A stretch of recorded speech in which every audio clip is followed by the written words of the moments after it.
What is the difference between a K-1 fiancé visa and a marriage green card? Let's talk about those differences today. A K-1 fiancé visa is reserved for a couple who is not yet legally married, and that means both in the United States and in any country in the world.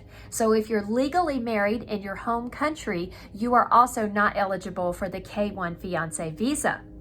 A marriage-based green card application is for a couple who is already legally married. Now that's the simple difference between these two cases, but I'd like to share some other differences that may affect your decision in which one to go for. So if you're a couple, you're not yet married, and you're debating which case is best for you, I'd like to share 3 elements that you should think about.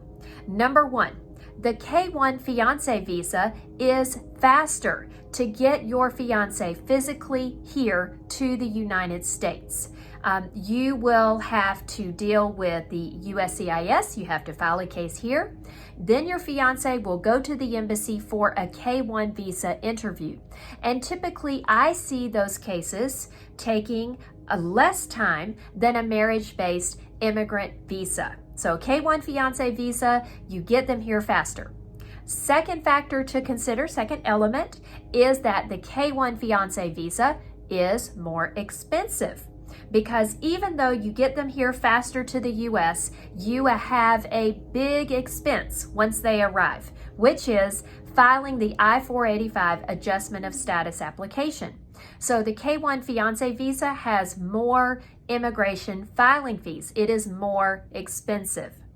The final difference that I want you to know, the final element to consider, is that for the K-1 fiancé visa, once your fiancé arrives in the United States, you are not finished with the immigration process. In fact, you're only about halfway through, because they have to adjust their status in the US.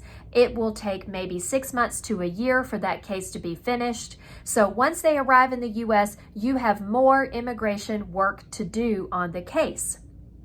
Whereas if you're dealing with the immigrant petition, you're already married, you're doing a marriage-based immigrant petition outside of the US.